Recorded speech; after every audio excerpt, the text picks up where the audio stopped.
को लेकर क्या ख्याल है आप? ये तो गौ माता का गोबर है। अब पता नहीं आप जर्सी का ले आए कि भैंस का ले आए। अच्छा, अब ये भेद भी हो जाएगा? बिल्कुल भेद है। तो आप तो इसके जानकार हैं, विशेषज्ञ हैं, आप तो देखकर बता देंगे कि किसका है। नहीं, ये सब देख के बताने की चीजें नहीं है। हाँ। देसी गाय का गोबर ही शुद्ध है। लेकिन ऐसे देखकर पता नहीं चलता।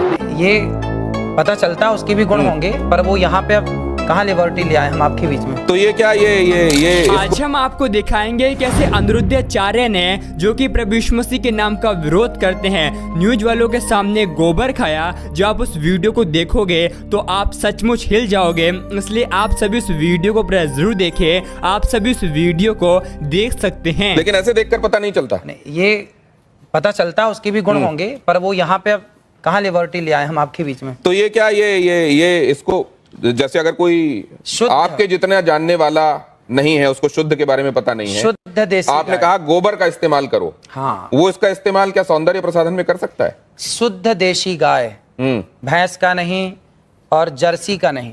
जर्सी का तो बिल्कुल नहीं, भैंस का तो बिल्कुल नहीं, केवल शुद्ध देसी गाय वेद लक्षणा। उस गाय के गोबर में गुण है, उस गाय के गौमूत्र में, अर्क में गुण है, सबके मूत्र में गुण नहीं है। नहीं तो अगर इस तरीके से गोबर आपको कहीं मिले तो उसको सौंदर्य प्रसाधन के तौर पर इस्तेमाल नहीं करना चाहिए। ये गोबर खेतों में डाल के खाद बनाने के काम का है, लेकिन जो देशी गाय का गोबर है वह आपके लिए अमृत का। आपने क्या कहा था गोबर के संदर्भ में? क्या आपने इस तरीके के इस तरीके के भेद बताते हुए कहा था? जरा वो देखते हैं, वो सुनते हैं। एक बार दिखाइए जरा, फिर उसके बाद चर्चा में वापस आता है। आपने कभी गाय के गोबर से अपने मुंह को धुला? नहीं। केमिकल युक्त फेस वॉश आप यूज करते हैं, लेकिन शुद्ध गाय का गोबर, इस गोबर से नहाने से चमड़ी का कोई भी रोग हो, मैं गारंटी लेता हूं, चमड़ी संबंधी कोई भी रोग हो, आप गौ के शुद्ध देसी गाय के दो गोबर से स्नान करेंगे तो आपका चमड़ी का रोग समाप्त हो जाएगा। इतनी ताकत गोबर में है। देखिए, मैंने कहा, और सिर्फ इतनी बात नहीं है, बांझपन का भी इलाज है ये। तो ये गाय के संदर्भ में आपने कहा, ये बात स्पष्ट है। अब जरा प्रियंका गुप्ता जी ये बताएंगे आपकी कितने बार आपने गोबर से फेशियल किया है, गाय के गोबर से लोगों का? हाँ सर, मैंने तो आज तक, जो मेरी इंडस्ट्री है, इसमें मुझे कहीं पे भी पढ़ाया और सिखाया नहीं गया कि गोबर से आप फेशियल कर सकते हो या गोबर से अपनी स्किन को चमका सकते हो। और जैसे कि बाबा जी बता रहे हैं, और अगर ऐसा है तो इसके ऊपर रिसर्च जरूर करना चाहिए। ये अश्विनी जी, आपका कोई इसमें आप एनलाइटन करेंगे क्या? इस तरीके की कोई बात आपके संज्ञान में कभी आई? हाँ, नहीं, as a this thing psychologist मैं बोलूंगा, अगर इन्होंने कहा है तो इनके पास कोई प्रूफ होगा। हाँ, और वो प्रूफ आप सामने लाइए, क्योंकि क्या होता है कि बहुत से लोग जो भी बात करते हैं प्रूफ नहीं होता। अगर आपके पास प्रूफ है, लाइए, लोगों को प्रूफ करके दिखाइए। हमारे शास्त्रों में इसका खूब प्रूफ है। नहीं जी, एक मिनट, मैं शास्त्रों की बात यहां नहीं कर रहा, मैं आज के संदर्भ में बात कर रहा हूं। क्या आपने ऐसा कोशिश करी और आपको रिजल्ट मिला?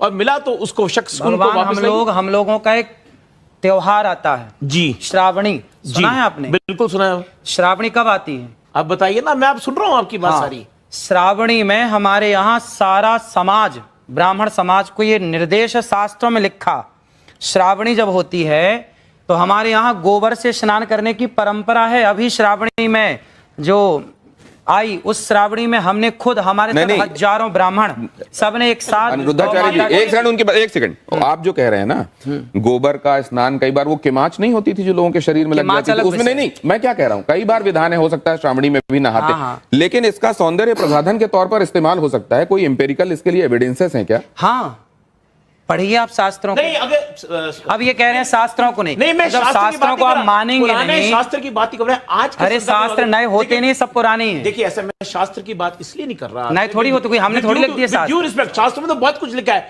परंतु आज के संदर्भ में, आज एक मॉडर्न जमाने में, अरे क्या ये चीज होती है? चलिए इससे आगे निकलते हैं। इसका तो ये तो ठीक है कि आप चेहरे पे कुछ और लगा लेंगे, लेकिन जिनको बच्चे ही नहीं हो रहे हैं वो क्यों आईवीएफ क्लिनिक की तरफ जा रहे हैं? जरा ये देखिए क्या कहा अनिरुद्धाचार्य जी ने, जरा देखिए वो, और उसके बाद इस चर्चा पर लौटते हैं।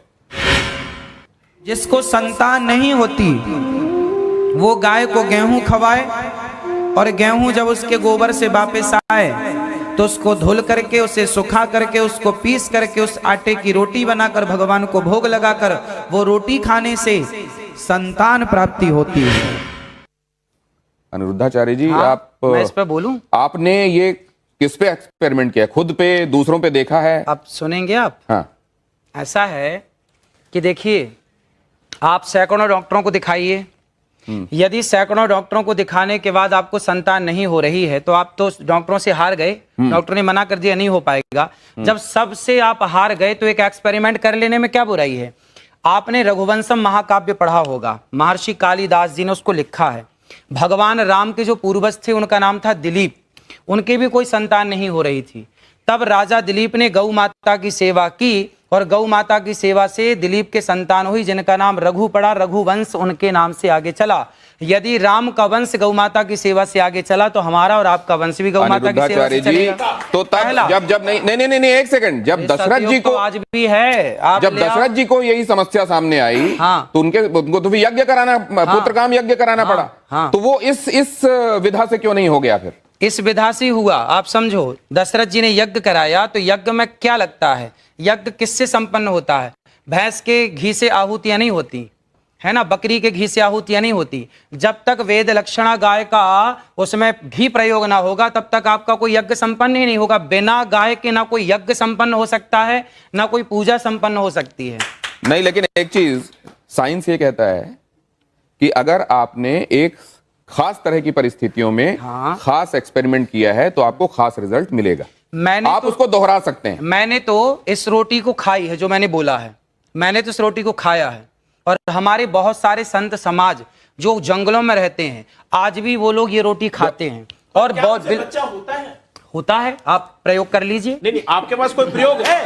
नहीं, आपके पास कोई प्रयोग है? देखिए, बोलने में हमारे साथ प्रयोग है, इसलिए बोल रहे हैं। आप सभी इस वीडियो को भी छोड़ के ना जाए, आप सभी इस वीडियो को पूरा जरूर देखे हैं। जैसा कि आपने वीडियो में देखा कैसे न्यूज वालों ने अनिरुद्धाचार्य महाराज की क्लास लगाई। आपको हम बताना चाहते हैं, इनका एक ही काम होता है, जो लोग प्रभु यीशु मसीह के नाम पर विश्वास करते हैं उनको बुरा भला कहना और ईसाई लोगों का मजाक उड़ाना। लेकिन प्रभु यीशु मसीह का वचन कहता है, तुम अपने सताने वालों को आशीष दो, जो तुमसे बेर करते हैं उनका भला करो। यीशु मसीह का वचन कहता है कि इन विरोधियों की आंखें इस संसार के ईश्वरों ने अंधी कर दी है, ताकि सत्य जो कि हमारा प्रभु यीशु मसीह है उसे ना पहचान पाए। और यीशु मसीह का वचन कहता है, सत्य को तुम जानोगे और सत्य तुम्हें स्वतंत्र कर देगा। आप इस वीडियो को एक व्यक्ति के साथ जरूर शेयर करें ताकि वह व्यक्ति आपके द्वारा नरक की आग से बचाया जाए और वह व्यक्ति आपके द्वारा प्रभु यीशु मसीह को पहचान सके। क्योंकि आज बहुत सारे लोग हैं जो कि हमारे प्रभु यीशु मसीह को